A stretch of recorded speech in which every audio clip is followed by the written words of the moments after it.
Hello guys, bersama lagi kita di dalam Alright Nopo Channel dalam segmen Suara Orang Kampung. Alright guys, so sebelum kita teruskan, jangan lupa tekan butang subscribe, like, dan share. Kembali kita tonton berita panas hari ini. Bila saya dapat laporan daripada Harian Sinar, dia menyiarkan gambar Menteri Agama. Kononnya berangkat ke Riyadh, ke negara-negara Arab. Nak bincang apa tak tahulah. Menaiki, bukan lagi first class, menaiki private jet dengan kroni-kroninya. Private jet bukan sedikit wang. Siap dengan bilik tidurnya, ada katilnya. Menteri Agama kita ni. Itu saya katakan sekarang. Apabila ulama sudah mula mendatangi Umarah, kamu melihatlah kehancuran yang akan berlaku. Ini keadaannya. Tapi pejabat menteri, Jabatan Perdana Menteri, Datuk Zulkifli Muhammad Al-Bakri, dia kata bahawa menteri pergi menaiki kelas pertama. Dia kata tak pergi dengan penerbangan kelas pertama. Dia kata menaiki dengan kelas biasa. Biasa macam mana kalau tersiar gambar menaiki private jet?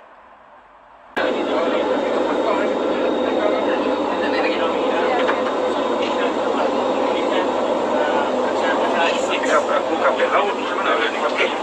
Apa tu? Apa orang mau campak? Oh, campak. Dah, tapi tak tahu jadi ke? Cek balik. Yang datangkan oleh Rombita untuk membawa jemaah ke Madinah dikepalai oleh Tuan Haji kita. Kepalai. Macam tu lah lebih kurang saya ni kapal terbampau saya nak naik. Jumpa buat limonasi ke apa? Betul. Baik, insyaAllah. Okey, nampak ini kita sedang sibuk menjalankan operasi pengambilan gambar. Kita buat umrah dalam ni. Ya. Ini semua akan Mereka tu hijrah akan masuk. Ali Hijrah akan masuk. Pinjam ke gambar. Pinjam ke gambar. Ganti aja. Kalau ada. Datin Seri tumpang Tobantui ni. Tak apa. Dia ada dua bisnes ekonomi. Sosial Datuk. Bincang sekali deh. Saya tak faham. Katanya mungkin gambar lama. Gambar lama macam mana baru lagi?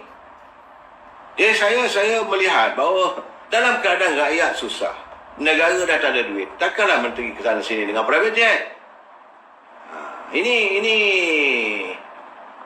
kononnya bahawa semuanya titah daripada Gubernur Madinah Putra Faizal ingin berjumpa. Dia takkanlah pergi dengan private jet.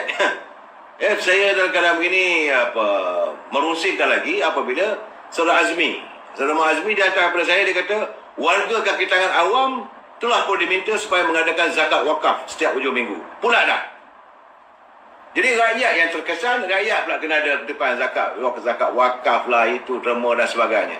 Menteri 10% pun tak potong gaji. Menteri bebas ke sana sini. Gaji menteri tak kurang.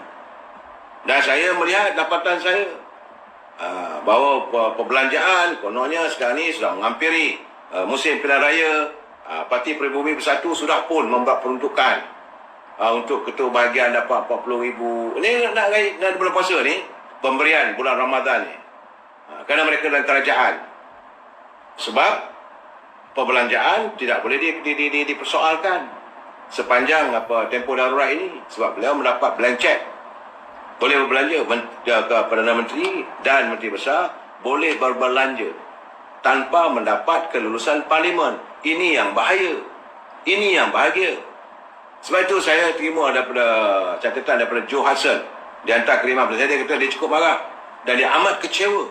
Kerana di saat pelbagai lapisan terkait, yang perniagaan kecil-kecilan, tersangkut-sangkut, terkait-kait, dan ada pula ditangguh bayaran kerja kerana kononnya kesal oleh COVID-19. Boleh pula Pak Menteri dengan pegawai-pegawainya mengambilkan borang. Senang lenang mereka ramai boleh dengan jet mewah. Jadi kenapa perlu pergi sama itu? Kenapa perlu ada pengangkutan mewah? Berapa kos keseluruhannya? Jadi beliau kata mohon nyetuk, dia kata siarkan, nyatakan keadaan begini. Bagi saya mungkin sebenar-benarnya kadang-kadang saya merasakan mungkin kerajaan suka tengok rakyat merana dalam kemiskinan. Sebab beribu orang dah diberhenti kerja. Apa peluang pekerjaan? Peluang pekerjaan semakin kabur. Kemudian berapa ramai yang dah sebenarnya berlaku kejadian bunuh diri akibat tidak mampu menghadapi tekanan. Berapa banyak pula syarikat-syarikat yang menjalankan perniagaan yang bungkus, yang gulung tikar. Berapa ramai lagi yang mengalami tekanan. Tapi kluster kayangan terus bergembira. Saya maaf cakap lah, bukanlah saya dalam bulan puasa ni nak menghalakan segala tomahan. Tapi yang dilihat begitu keadaannya. Berkali-kali saya katakan, tak seorang menteri pun mengumumkan dengan ini saya prihatin dengan kehidupan rakyat. Maka semua menteri dikeluarkan gaji setengah. Apa salahnya? Masih dapat lagi. Takkan mereka dengan dapat gaji setengah gaji, sekarang daripada 30 dapat 15 ribu, mereka berada tak apa-apa. Kenapa? Sebab segala mereka kemudahan ditanggung oleh kerajaan. Kereta percuma, minyak percuma, pemandu percuma, tol percuma. Kurangkanlah gaji supaya wang itu dikumpulkan, bolehlah bagi bantu kerajaan, anak-anak rakyat. Tidak juga ahli-ahli parlimen tu potonglah sebab tak ada bersidang pun. Ini keadaan. Masalah ahli Muhammad, orang Melayu memang tertanam PhD. Ini bukan soal PhD, bukan masak dan dengki. Rakyat susah, Lim. Cubalah saudara menyelami. Mungkin saudara tidak mengalami. Saya mengutarakan ini bukan tanpa rasa untuk merasa hasad, dengki. Tidak. Soal dia nak pergi ke mana pun pergilah. Naik jet mewah pun. Tapi masalahnya, jangan minta kerajaan tanggung. Dan kita nak tanya juga, kamu pergi ke sana, apa kamu bawa balik? Apa keberhasilannya untuk negara? Kita nak tahu, dengan belanja wang rakyat, apa yang dapat? Saudara tengoklah, apa kata Roslan? Bila kita bagi bukan ahlinya untuk memerintah, maka tunggulah kehancuran. Ini saudara Roslan dalam kiriman saya pada saya tadi. Kira-kira kita sendiri mencari jalan kemusnahan.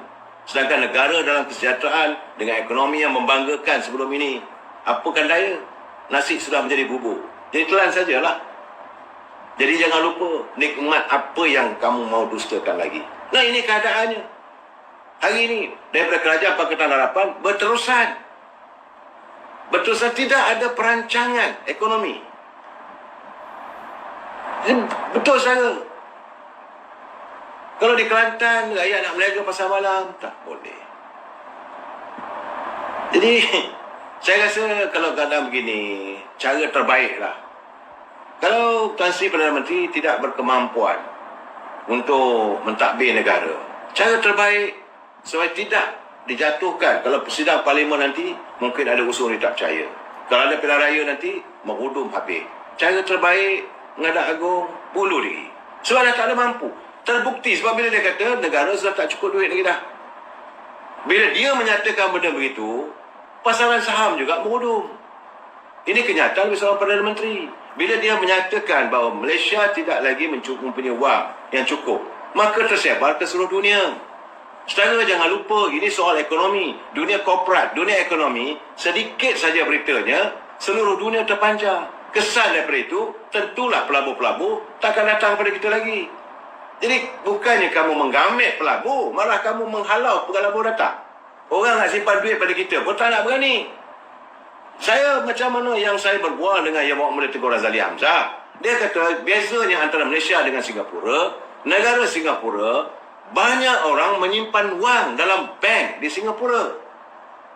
Menteri-menteri, pembesar-pembesar di Sabah, Sarawak simpan duit di Singapura. Pimpinan-pimpinan toke-toke besar di Indonesia simpan duit mereka di Singapura.